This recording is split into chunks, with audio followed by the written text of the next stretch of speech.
बिस्मिल्लाहिर्रहमानिर्रहीम। स्टार्ट करते हैं ब्लॉक 2 की हिस्ट्री स्लाइड्स। ब्लॉक 2 में जो स्लाइड्स हैं उसमें से 3 तो मसल्स की स्लाइड्स हैं, स्केलेटल, कार्डियक, स्मूथ। अब अगर 3 स्टेशंस आते हैं टोटल ब्लॉक 2 में से, या 2-3 स्टेशंस आते हैं, तो उसमें एक स्लाइड मसल्स के आने के चांसेस होते हैं। अब मसला ये है कि स्केलेटल और कार्डियक की स्लाइड्स देखने में बिल्कुल एक जैसी लग रही होती है, तो आज हम कुछ उनके पॉइंट्स पढ़ते हैं जिससे हम इजीली उनमें से डिफरेंशिएट कर सकेंगे ये स्केलेटल की स्लाइड है या कार्डियक की। अब पहला पॉइंट तो ये है, कुछ 2-3 पॉइंट्स हैं। पहला पॉइंट तो ये है कि जो स्केलेटल मसल्स है ना, उसके अंदर जितने भी फाइबर्स हैं वो अनब्रांच्ड हैं, नॉन ब्रांच्ड हैं। अगर आप गौर से देखें तो हर एक फाइबर वो दूसरे फाइबर के साथ अटैच नहीं है, बल्कि वो सेपरेटली पड़ा हुआ है। जबकि जब हम कार्डियक की स्लाइड देखते हैं तो उसमें हर एक फाइबर दूसरे के साथ ब्रांच बना रहा है, कहीं ना कहीं किसी पॉइंट के ऊपर वो दूसरे फाइबर के साथ जुड़ा हुआ है। सो पहले पॉइंट ये होगा कि जो स्केलेटल है वो नॉन ब्रांच हमें नजर आएंगे, अनब्रांच, और जो कार्डियक है वो ब्रांच नजर आएंगे। सेकेंड पॉइंट ये है कि जो स्केलेटल मसल है वो थोड़ा खुला खुला है, उसमें ज़्यादा स्पेसेस ज़्यादा है, मसल फाइबर्स के बीच में स्पेसेस ज़्यादा है। जबकि कार्डियक मसल में मसल फाइबर्स के बीच में स्पेसेस कम है, बहुत ज़्यादा कंडेंसेशन हुई हुई है। और इसी तरह से अगर हम नेक्स्ट जाके देखते हैं स्मूथ मसल्स में, तो उसमें बिल्कुल ही स्पेसेस नहीं है, बहुत बहुत थोड़ी थोड़ी माइनर सी स्पेसेस प्रेजेंट है। तो ये एक पॉइंट तो हम स्पेसेस वाला देख सकते हैं कि अगर बहुत ज़्यादा स्पेसेस हैं तो मतलब वो स्केलेटल है, अगर थोड़ी मिड में है तो वो कार्डियक है, और अगर बहुत कम स्पेसेस हैं ही नहीं, ना होने के बराबर है, तो वो स्मूथ है।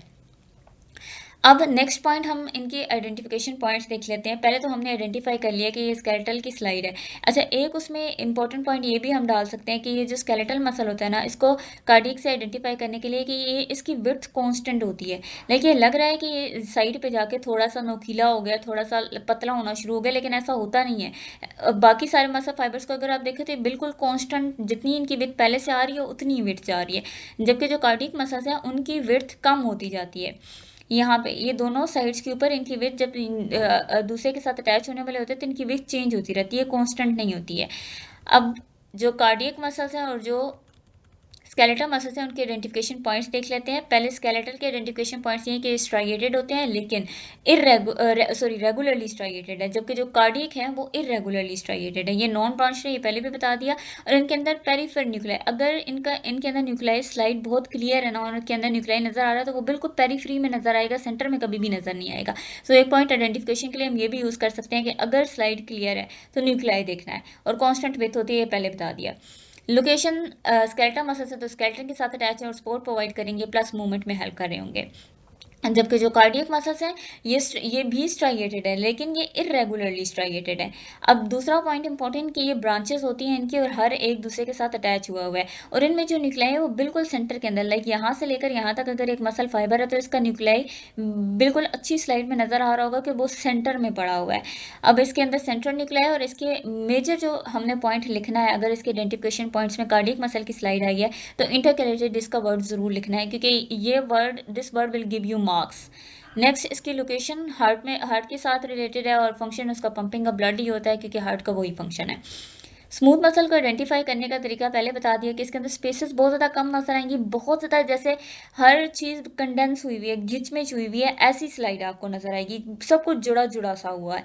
और इसके आइडेंटिफिकेशन पॉइंट्स में ये नॉन स्ट्राइएटेड होता है, और इसके टेपरिंग एंड्स होते हैं, जो यहाँ पे हमें एक अलग मसल फाइबर के नजर नहीं आ रहे। यहाँ पे आप देख सकते हैं कि स्पेसेस के हमें नजर आ रहे हैं कि टेपरिंग एंड से बने हुए हैं। और इसके अंदर सेंट्रल सिंगल न्यूक्लियस है और नॉन ब्रांचिंग फाइबर्स हैं। स्मूथ मसल विजुअल ऑर्गन्स के साथ अटैच होता है, और इसके बहुत सारे वेरिएबल फंक्शन है। पेरिस्टालिसिस में हेल्प करता है, चाइल्ड बर्थ में, और आई में, आई जब कॉन्ट्रैक्ट कर रही होती है, तो इस तरह के बहुत सारे वेरिएबल फंक्शन है स्मूथ मसल के। Next, thymus. थाइमस की सबसे ज़्यादा खूबसूरत स्लाइड है और सबसे इजीली आइडेंटिफाई हो जाती है, क्योंकि ऐसी कोई स्लाइड नहीं है बाकी ब्लॉक 2 में जो इतनी पर्पल हो। सबसे ज़्यादा पर्पल नज़र आएगी, पिंक कलर बहुत ज़्यादा इसमें कम नज़र आएगा। और दूसरी बात यह है कि इसमें ना आपको एक यूं नज़र आएगा पिंक सा, लाइट लाइट पिंक शेडिंग हुई हुई होगी उसके इर्द गिर्द। इसको हम बोलते हैं थाइमिक कॉर्पिसल।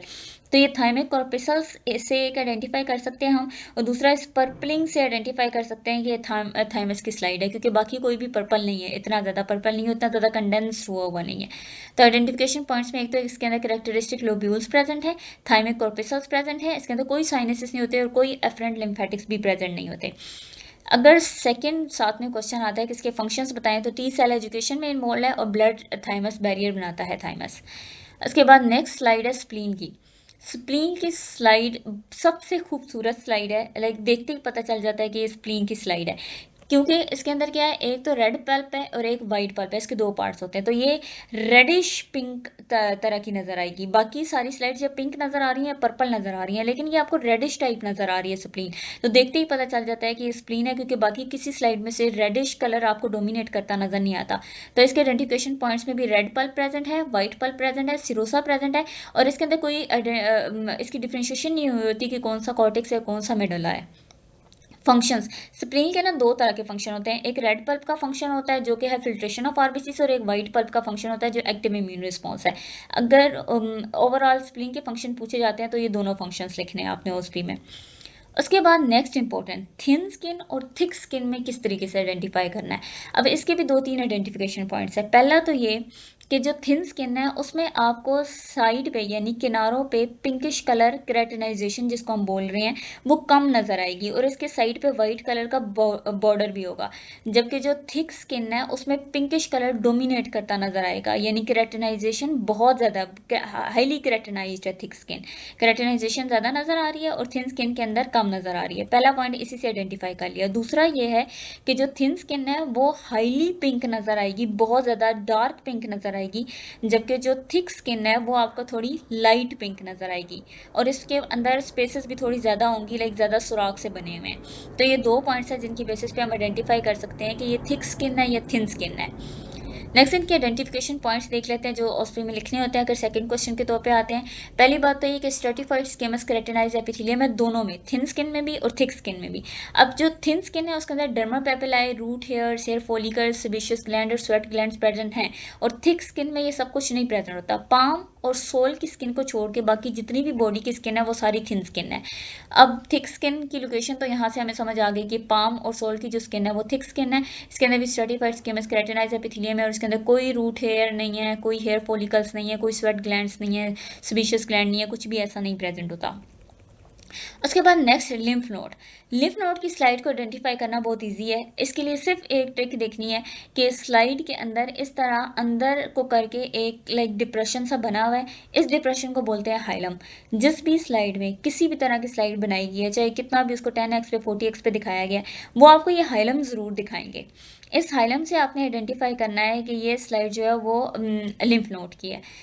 अब इसके आइडेंटिफिकेशन पॉइंट में पहला पॉइंट ही हम लिखेंगे कि इसके अंदर हाइलम है, फिर लिम्फ नोड्यूल्स प्रेजेंट है, मिडरली कॉर्ड्स होते हैं, स्पेशली इसके अंदर मार्जिनल साइनसिस, साइनसिस भी होते हैं, मार्जिनल साइनस का वर्ड अगर आपको याद रहता है तो लिखते हैं, दैट्स गुड।